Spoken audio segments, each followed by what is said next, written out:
Good morning. It is. I'm at where things come into my life that aren't necessarily, I don't feel enjoyment or good. I ask, why do I need this contrast? How do I create this? And try and find a reason for the purpose of it being there. Well, we can make it really simple for you. The reason that it is there is because you were not focused upon what you wanted. It's sort of like if you drive your car into the ditch. Do you sit there for a long time and try to comprehend why you're in the ditch? Or do you just start trying to figure out how to get out of the ditch? And it's the same sort of thing. In other words, you got in the ditch because you weren't paying attention. And you get out of the ditch by paying attention. And for a while, after you get out of the ditch, you usually pay more attention for a while. In fact, sometimes even when you see somebody else in the ditch, you pay more attention for a while. We think that what's complicating this is that it is true, and we really recommend that you make the best of whatever happened. So sometimes when you're in a place that you don't want to be, it is to your greater advantage to say, well, I received this clarity from it and I received this value from it, rather than saying, well, this was just a really dumb thing and no good has come from it. And so it is always good to do your best to look for the positive aspects.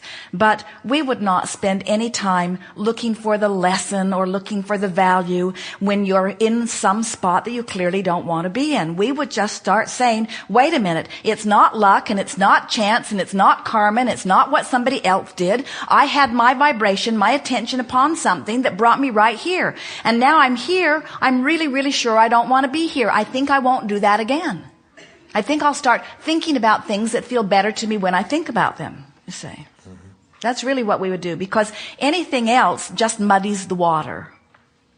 For example, I'm over this, but it's an example that happened to me, is the cruise for Mexico. I had bought my cruise from another friend who's a travel agent. Well, the tour company wanted to charge me $100 on top of the tickets for your tickets. You've heard this. And so immediately I got angry, thinking, money grubbing, all the stuff that go with that.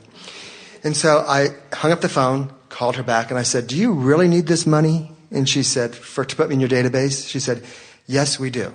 So I hung up the phone again. I was still angry. And I said, why is this coming to me? Why do I need this drama in my life? I mean, I don't understand why these people would want that from me.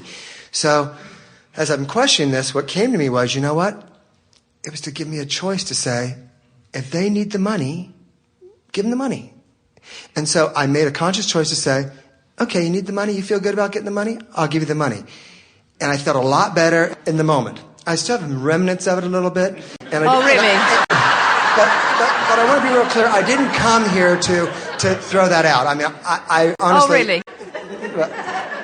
Well, that's I guess, a current issue.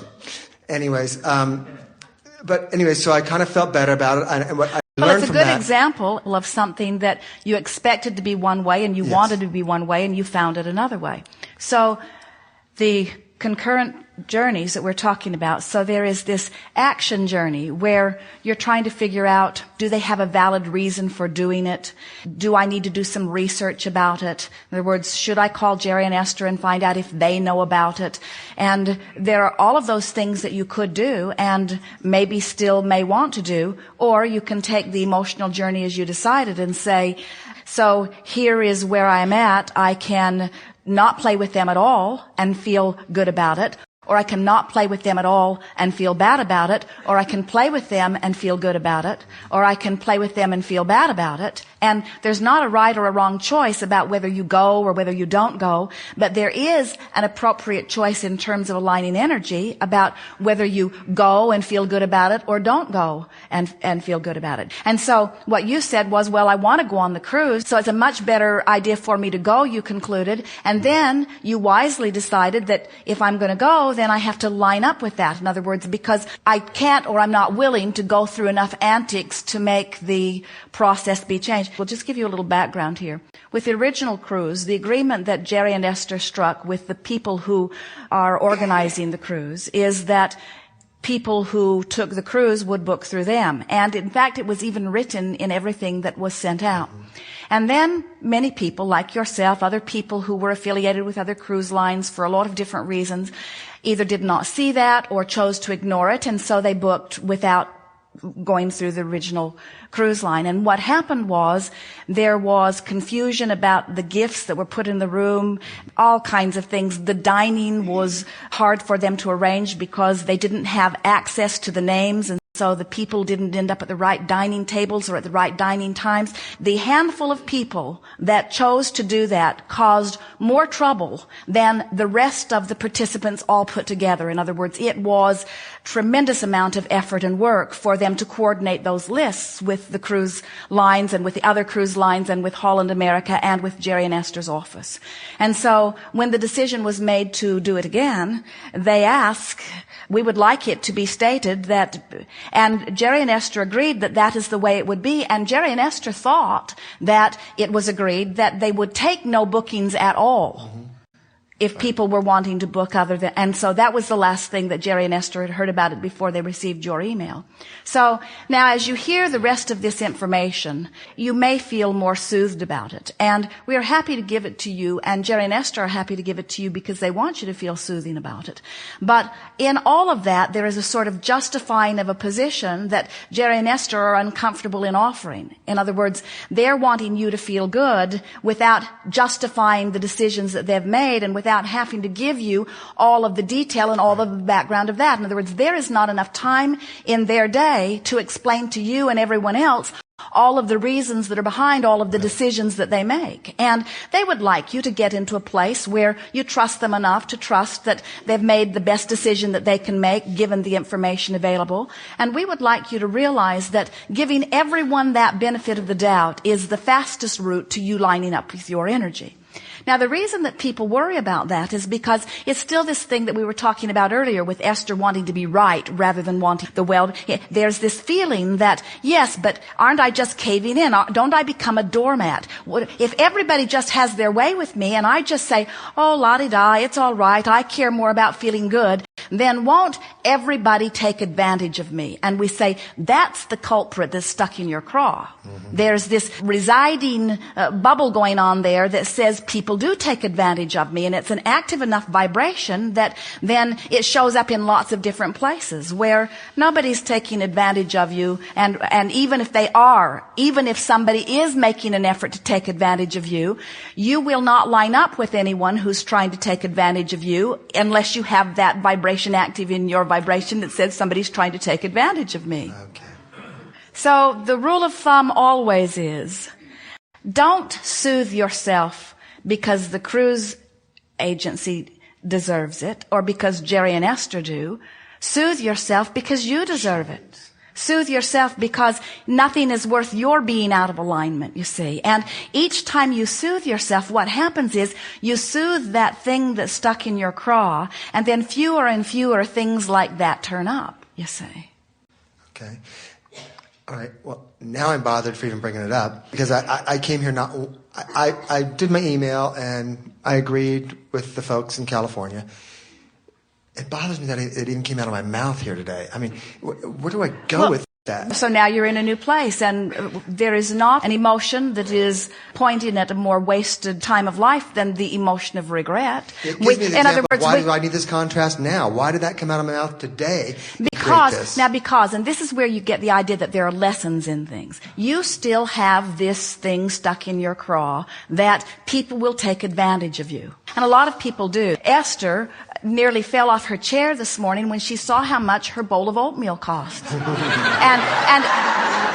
Esther has a lot of money. And Esther spends money on things and doesn't think anything about it, but you're always trying to keep things in balance. You're always wanting there to be value for what you're offering. The value is always there when you're in alignment with expecting value. And that's why we say, and we would say it to Esther too, your journey must be about how good you're feeling. Your journey must be about your sense of prosperity. And when you are nitpicking over different things, it gives you an opportunity to understand how you really feel about that. In other words, it gives you an opportunity to acknowledge that there is still some shortage mentality going on in your vibration. And in Esther's too, when she's worried about the bowl of oatmeal. In other words, it's something that you all pick up along your physical trail.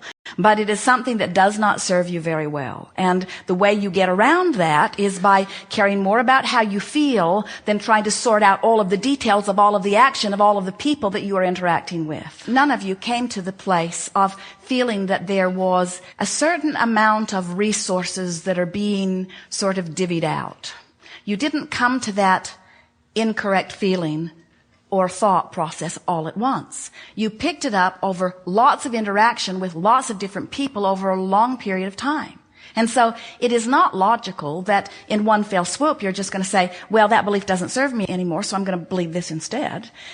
You're little by little by little by little showing yourself one opportunity at a time how you really feel about this. So as this comes up, as you get your room service bill and you see how much you paid for a bowl of oatmeal and you feel uncomfortable about it for a moment, and then you stop and you say, well, wait a minute, I had the choice and I could have brought my own food bar if I'd wanted to, and they are in business here, and everybody gets to set their own prices, and this is a place that has a lot of things that a lot of other places don't have to offer, and I knew that when I opted for it, and this whole experience was about raising my vibration relative to prosperity, and I can feel that I'm still a little sensitive on that, and you could bring yourself into alignment so you feel better. We're wanting you to understand that even when you are co-creating with Jerry and Esther, you are still the creator of your own experience.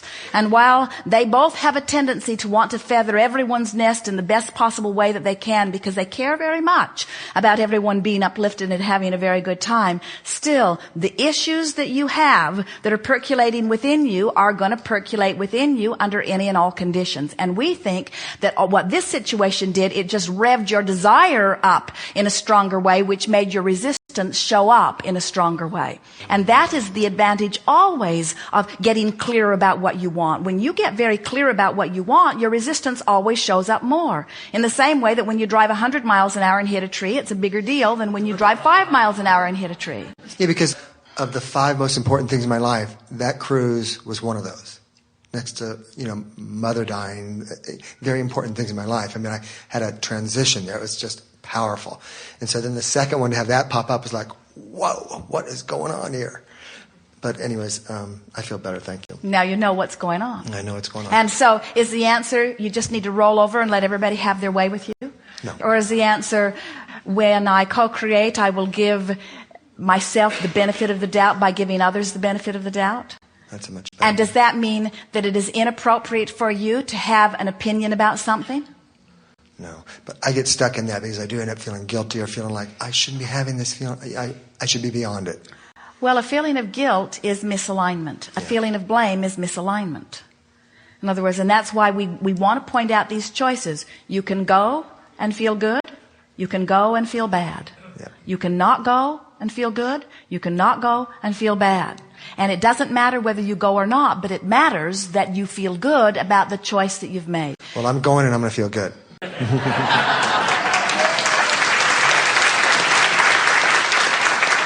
And the art of allowing is about helping you to recognize moment by moment without needing a computer bar or some sort of meter that's attached to your brain, to understand by the way you feel when you are connected to the stream. So, we want to remind you that your emotions are your guidance, and that the better you feel, that's that signal. The better you feel. In other words, when you feel passion, you've got energy flowing through you and you're not resisting it. There's not contradiction within you that's hindering the signal. When you feel love or appreciation, boom, you're locked onto the signal. In other words, it's enveloping you. Everything about your thought process, everything about your body, everything about the way you communicate with others, everything about your life experience is enhanced when you line up with that signal of well-being. In fact, do you know that when you hook up with this signal of well-being, all of those other pesky little signals that want to get to you, vote for me, vote for me, vote for me. Do this, don't do that, do this, don't do that. All of those pesky signals, you're unworthy, you're vulnerable. All of those signals that are being broadcast are so puny in signal bandwidth in comparison with this energy of well-being that's being offered to you that they become irrelevant. And so you see things, but they don't affect you because you understand that your well-being is not contingent upon what somebody else decides to do about something.